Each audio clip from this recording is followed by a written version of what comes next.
I believe, Michaela, that you can't heal it if you don't reveal it in general in life. And when we reveal our pain and when we share our struggles, that is the way to heal. And so it helped me, and that's why I got on this course of let me help other people reveal where they are and what they're feeling. Hi there, and welcome to the show. I'm Michaela Pereira. My guest today, whew, what a delight. She's been in the public eye for most of her career as host of Entertainment Tonight, her own national talk show covering the Rose Parade, and so much more. And while she doesn't spend as much time in front of the camera, and do not get it twisted though, this lady is not sitting idle. She is working differently. See, she made a promise to her late mother that led her to start a foundation to help caregivers and help families dealing with Alzheimer's and other memory diagnoses. Please welcome author, host, former caregiver turned advocate, the Leeza Gibbons. And I suppose I should add mama, wife, fur parent to Biggie. Leeza, it's so good to see you. I love that you said that. How are you, my friend? It's so good to spend time with you. Can I just say that it's kind of magical for those that aren't watching us? We kind of matched our colors today. Right? Hello, I there's some power in know. that.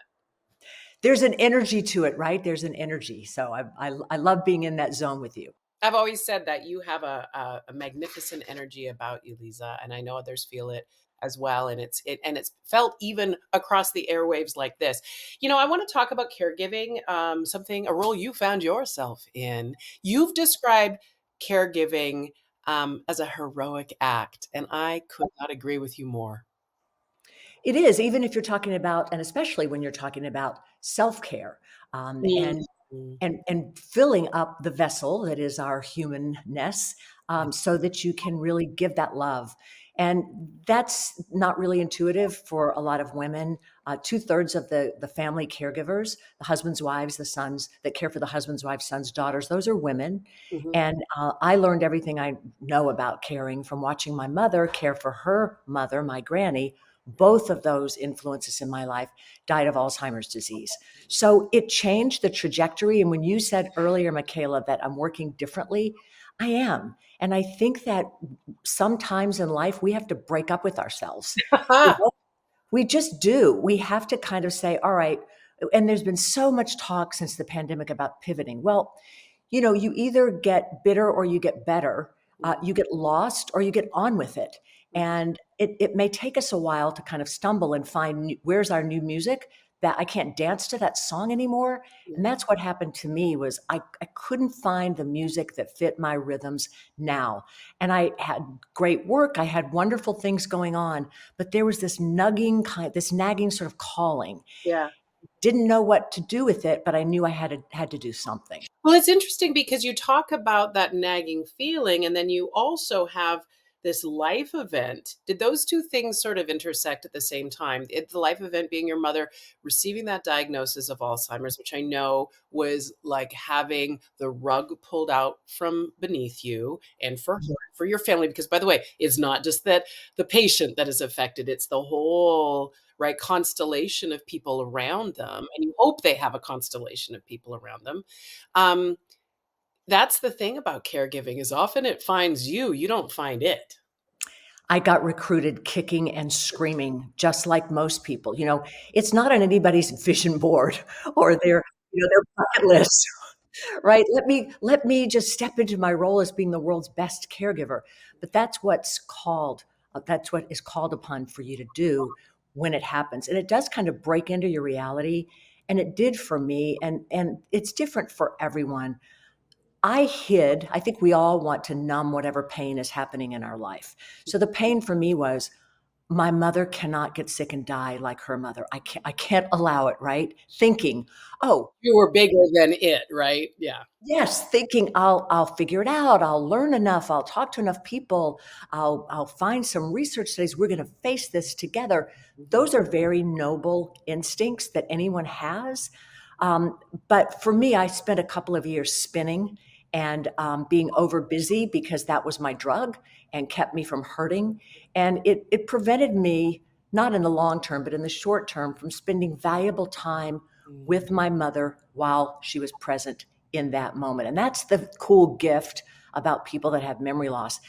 Tomorrow doesn't really exist for them. Yesterday may be so far in their optical view that they force you to be here now. And that's really hard for us. I think it's especially hard. I'll just speak for myself. I don't know about you, Michaela, but as a younger woman, that was damn near impossible. For sure. Oh, no, my grandmother, had her own battle with Alzheimer's, and I was in my early 20s, and I didn't have the language, the understanding, the grasp of it. I couldn't understand what was going on. And to see the difference now, and granted, by the way, Leeza, we're talking about it more. We did 30 years ago.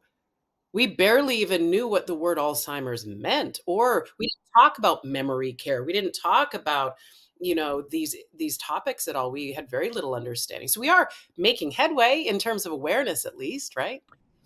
Yes, you're 100% right. We have, we even have national policy, and that certainly wasn't happening.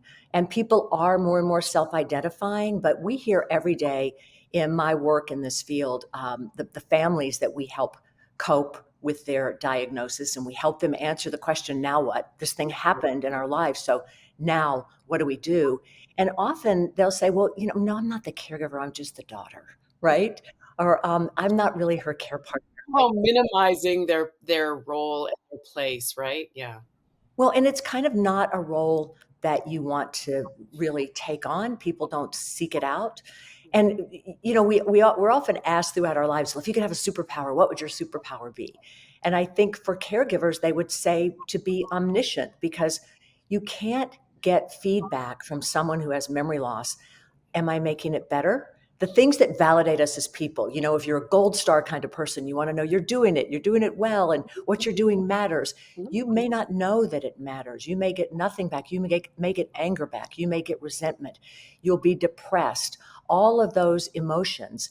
And you have to kind of keep going with faith. So I think that this job, this new identity, it softens your edges and it really toughens your spirit. Yeah, there's no ROI on this, right? It's Like, exactly, good one. there's not. That's right. And by the way, it occurred to me that also there's no doing it right. There's no perfectionism. There's no we're nailing this. We're really slaying this, because every you get an opportunity to do it every day in a new way and find new. And by the way, the cost of that is that it is terribly taxing on the caregiver. And that's one of the reasons I did want to talk to you, because we're a similar vintage, and in this vintage we are dealing with the passing, the aging parent, the passing of a parent, dealing with the diagnosis, etc. So it does fall on the people of our age often, and oftentimes the women, to care for those people.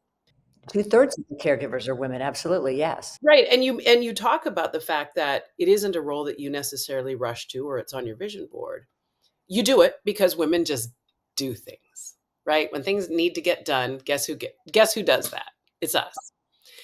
But you talked at the very start about self-care, and there is a part of that that is so lost in caregiving, because the to-do list is so giant, right? You put yourself last. It's overwhelming, and it's depressing and depleting. And so much of the reason that I found this seat at the table for me was to help people understand that we believe that you can hang on to yourself even while you're letting go of someone you love. And that's really, really important. We know if you're caring for someone, you are exponentially more likely to get the disease yourself. It puts you at much greater risk because of the stress factor and the assault on your immune system. So there's all kinds of reasons to do it. And the practical reason of you just can't show up tomorrow if you don't practice some self-care. So it's been an amazing journey with our work at Leeza's Care Connection, helping people connect with the resources in their communities, within helping them connect with the strength within themselves. We're like an oasis and a hub Mhm. to, we know people need medical stuff. We know they need diagnoses. We know they need neurologists and all that. But Yeah. what they really have asked for since 2002, when I started doing this, Mhm. what they really ask for is, I want someone who has stood where I stand, someone who has the street credentials that sees me and gets me. Right. And that's why we created this program called Hugs, which stands for Helping You Grow Strong. Well, it occurred to me, right, a well-meaning friend, a well-meaning loved one can say, "Girl, you just need to get spotted. You should be exercising more. Are you taking your vitamins?" And that will not only ring hollow, but it'll feel offensive, and you probably might want to hit somebody, right? Because Yeah, no you kidding. don't know, because this is the thing. Until you know, you don't know. And it's hard to take counsel from somebody who hasn't walked that walk. And this is what you're giving them. You're giving them people who have been in this, have walked this path, have had the sleepless nights, who have felt depleted themselves. You're giving them a place to feel seen and to feel heard and understood. And that is everything. I think that whether it's stepping into a new role as a caregiver or stepping into a new role in life, which you have done a lot of times, I've done a lot of times, it's easy to kind of get stuck with where we were when things were clicking, when life was rolling along and it was like this waltz and you knew all the steps to it. And then something happens, in this case, if it's a diagnosis, and any time is a good time to hit that reset button, as simplistic as that sounds, but to let go of those labels and those things that you used to have.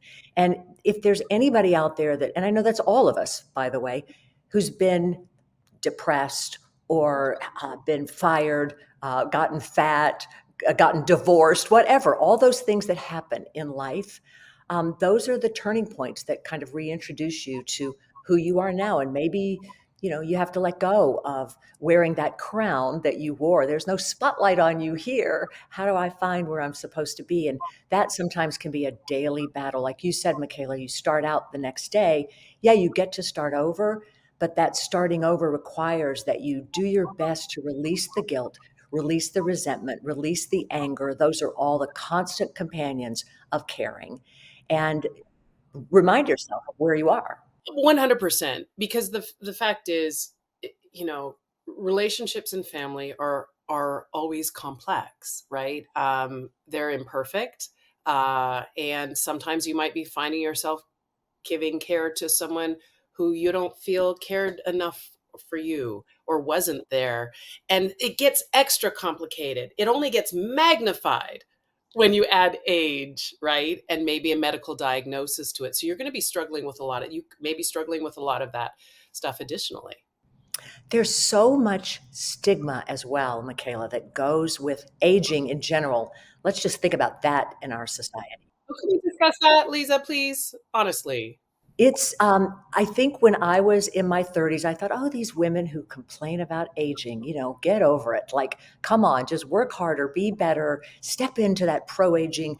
All that's fine. Mhm. But I don't think you realize until you get there that it's such a real thing. Yeah. And that's a new reality that we all kind of have to get whiplashed into, feeling not invisible but differently visible Yeah. than we were before. And that journey starts with reintroducing the power of that to yourself, which is kind of a hard lesson, I think.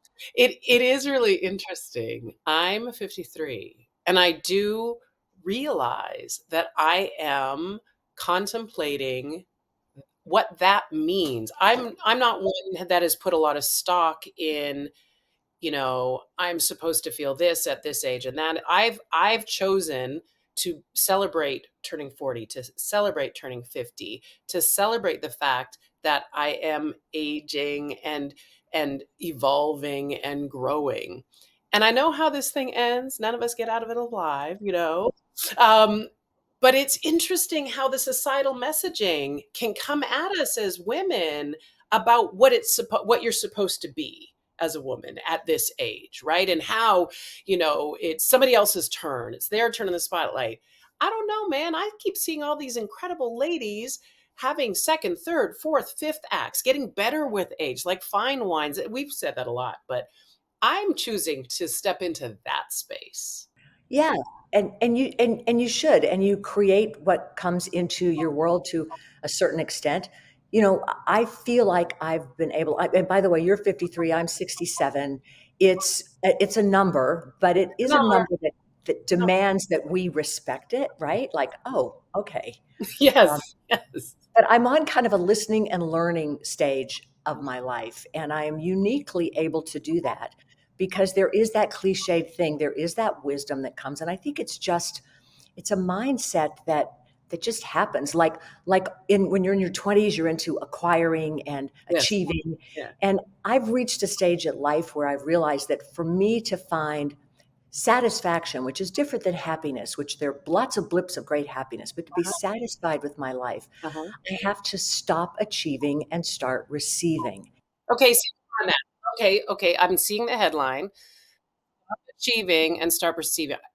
Help me understand that. I like this. Dig into it a little. We spend so much time with accomplishments and acquisitions and achieving milestones, Yeah. and the finish line gets further and further. So we run faster and faster, and then we compete and we compare. And all of those are the things that I think erode part of our soul. Is depleting, right? That's spending, spending, spending. It's exhausting. Exactly right. So if you're looking at what's your kind of emotional bank account, you've been making a lot of withdrawals because you've been pushing towards this pot of gold, right? Mhm. And you have to get some. And what are the dividends? Where is, to continue with that analogy? How do you get the dividends? And I think you have to learn to receive. That's very hard for what used to be called A-type personalities, or whatever label you want to give on anyone who's used to commanding things in their universe and having a certain amount of ability to make things happen. So if you're the CEO of your family, you make that happen every day. That's freaking hard. Yeah. Well, the receiving part is even harder. So What does it look like? we What does receiving look like? I think it's taking a moment to say, what are the messages that are coming at me? Messages about aging. Okay, let me receive that. How do I feel about it? What do I accept of that? What do I reject? How do I define that for myself? Receiving help from people. One of the greatest gifts I got from caregiving was learning that you really can't, it's not a solo sport, and you have to get people to help you along the way. So you have to learn to ask.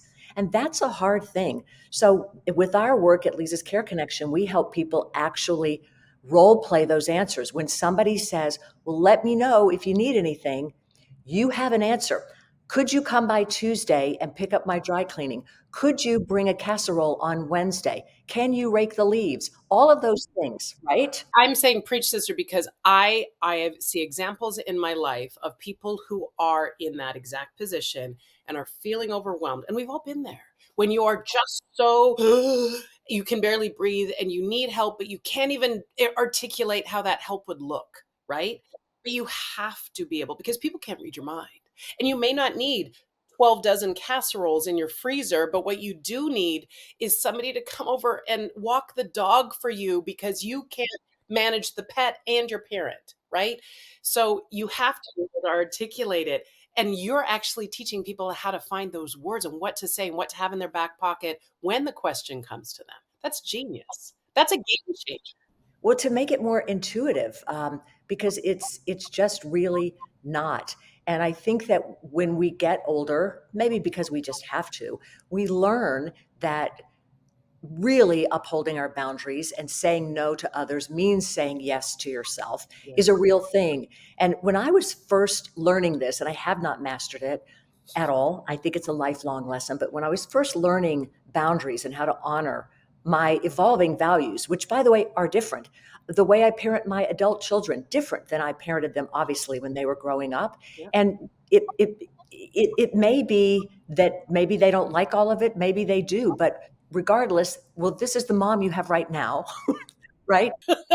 And you might look a little different, it might feel a little different and sound a little different in a year from now, by the way.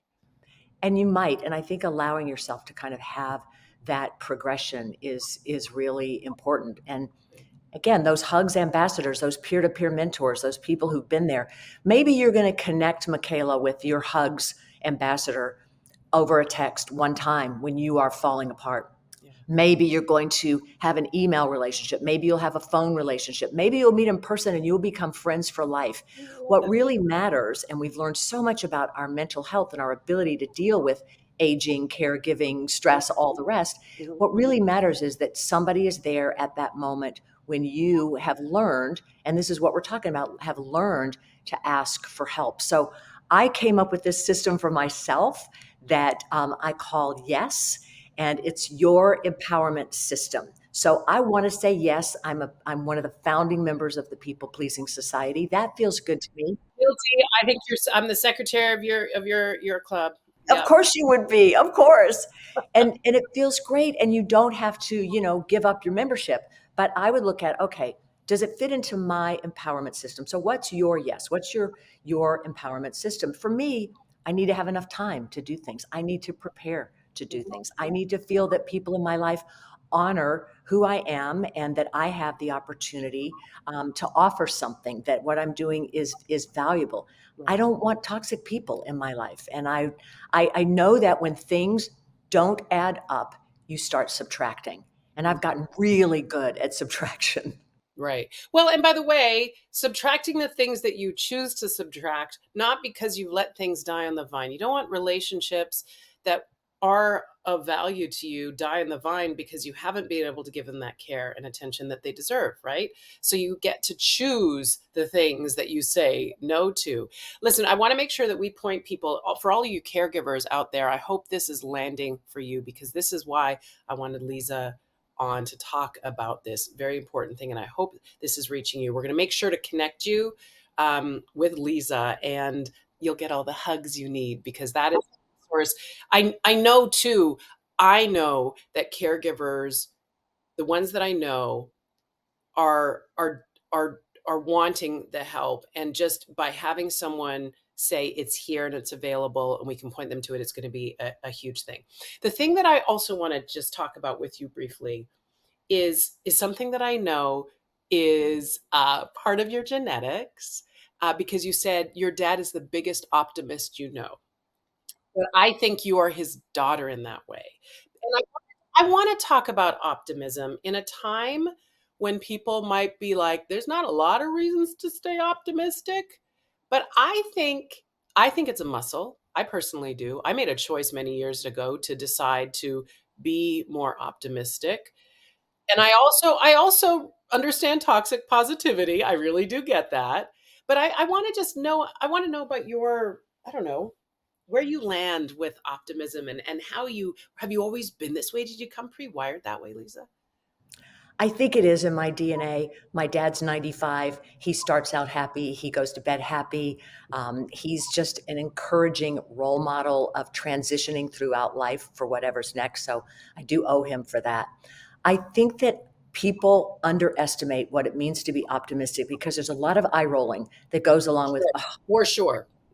that namby-pamby, softy pushover. Yep. Um, if you're an optimist, you find strength in your vulnerability. And it's not just a thing, it is an actual mental competence. And if you have optimism, as an optimist, your mental ability will allow you to get to solutions faster in your life. So it's strategic. It gives you an advantage in work. It gives you an advantage in life. You're able to get to what is the heart of the problem. Let me deal with that problem.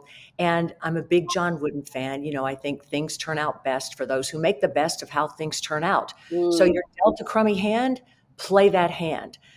It's like no whining, just winning at whatever it is that you have set in front of you.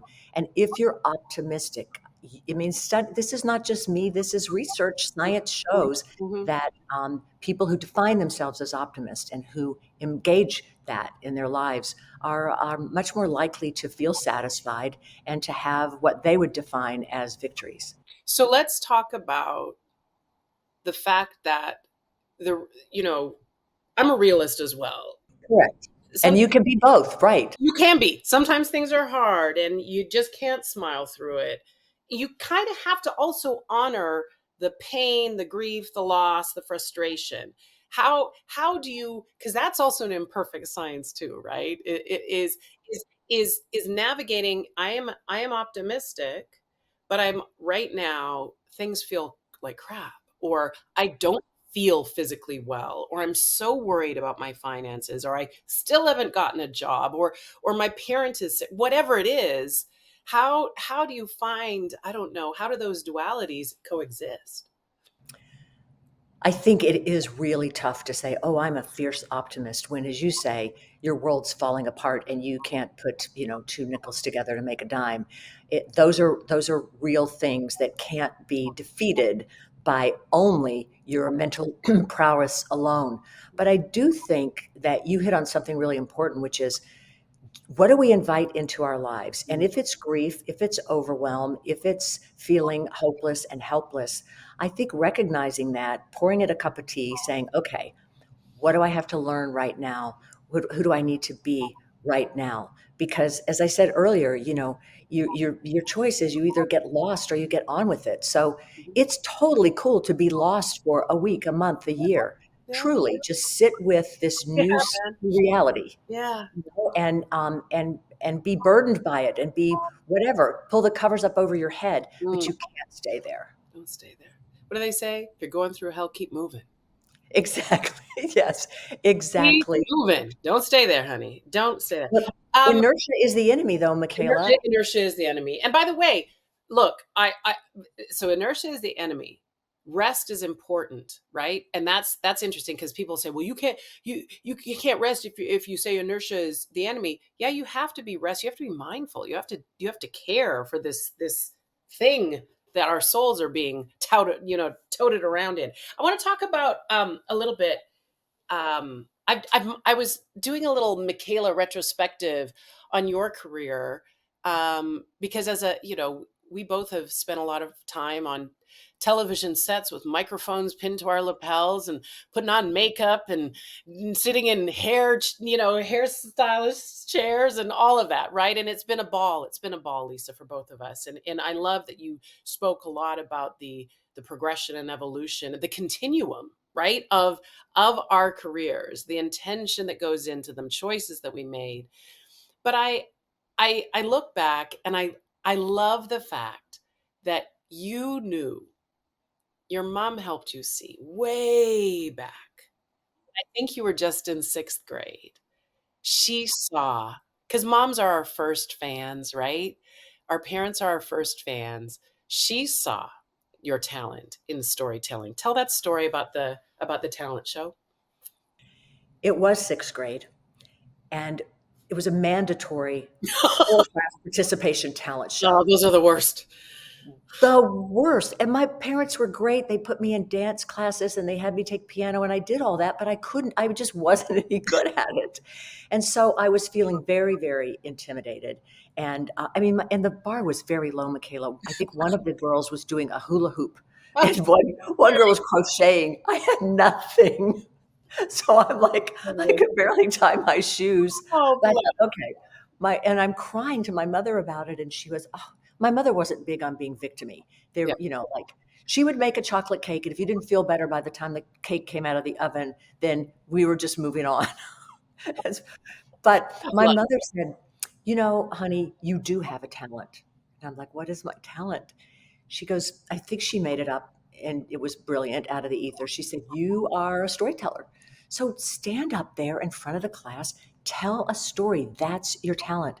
Well, it became a label that I put on and I didn't take off, and served me really well, took me all over the world, gave me a place to, actually, it gave me courage, because I don't know if you've experienced this, Michaela, but I've found when the camera's on or when the mic is on, I can be much more courageous than I would be in my everyday life. Like, it. okay, I'm going to find some strength that maybe isn't mine. I'll borrow it for a minute until this live shot's over. Yeah, And that's really helped me grow that muscle.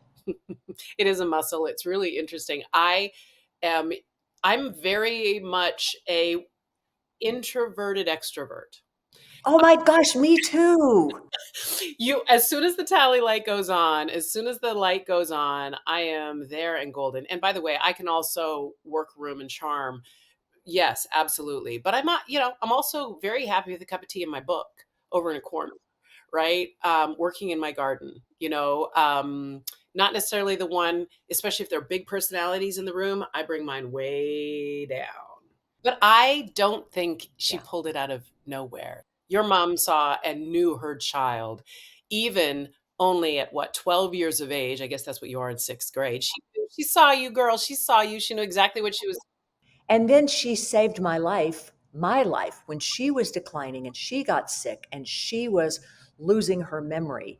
And I would say to her, Mom, we're going to figure it out. You know, that whole thing, we're going to find a study. You're going to walk more and you're going to take more vitamins and you're going to drink less coffee and all that ridiculous stuff, which is not ridiculous, by the way, because 40% of the cases really can be mitigated Mhm, through behavioral changes. So it's not silly to say you can change certain things. That's for real. That's the hope we need to hang on to. But my mother said, I went, Mom, I'm just going to figure out what to do. And she said, honey, you've been a storyteller all your life. This is your story now. Just tell the story.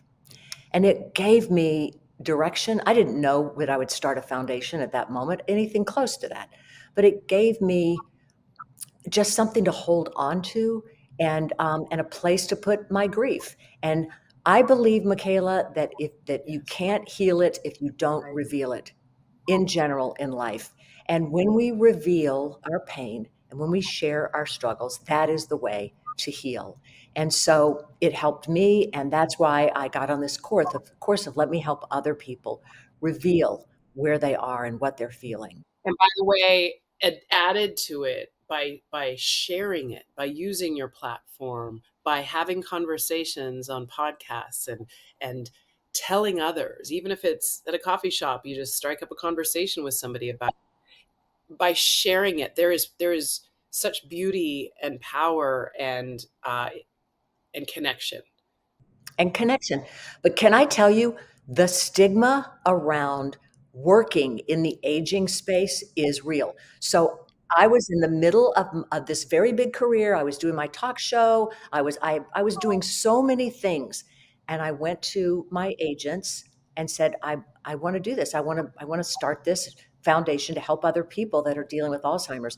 I thought they were going to jump across the desk and have an intervention. It's like, oh, no, no, no, no, no, no.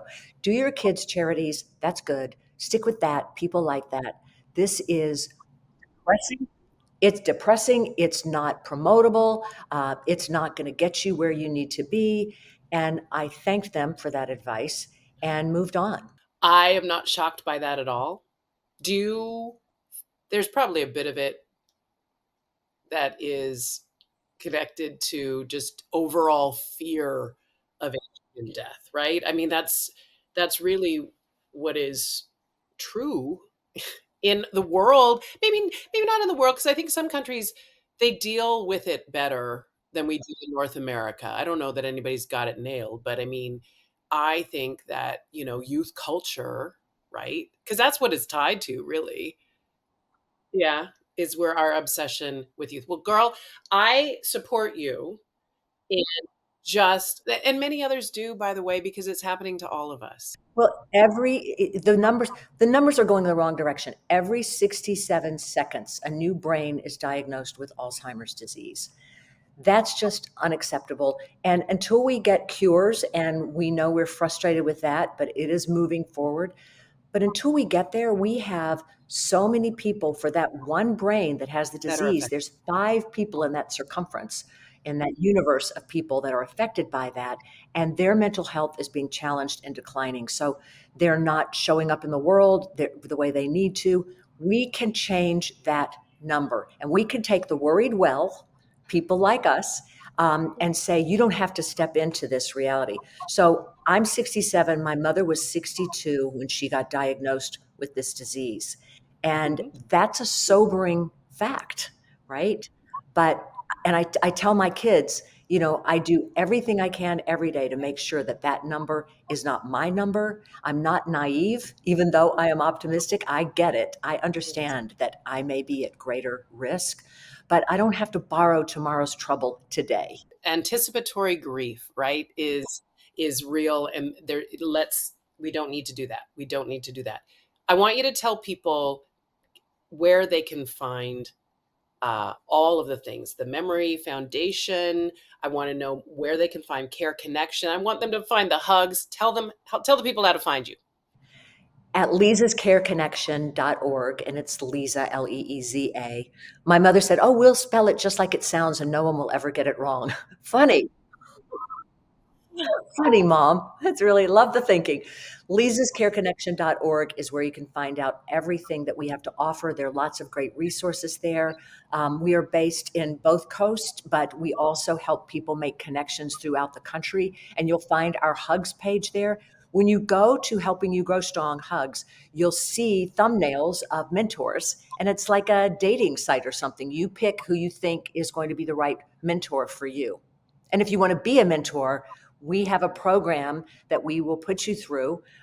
If you're already a caregiver, former caregiver turned advocate, you already have that street credential, we'll put you through a program, either a short 2-hour hybrid program or a 6-week community building program where we'll help get you in touch with how to be a mentor, how to listen, how to know what your personality is and how you're going to relate better to someone else. You are providing what you needed, and I couldn't love it more. You're helping people, and I know you're changing lives. Leeza Gibbons, what a treasure you are. You're an icon and you're legendary, but you're also a treasure for what you're doing for people in their actual real lives. So thank you. Thank you, sis. I appreciate you. I have loved you since the first day I laid eyes on you. And girls compete, but women empower. And you have empowered so many women to stand up and show up in the way that you do. So I love chatting with you always. I can't wait for all the things you have coming in your life. So thank you, Michaela. You're the best, Leeza. And back at you. I feel exactly the same way about you, sis. Thank you so much. Sending you a virtual hug. Be sure to follow and connect, folks at home. Thank you so much for tuning in for this really, really rich conversation. You know somebody in your life that's a caregiver and could use this, so maybe send them the episode. Don't forget to subscribe. We'll see you next time.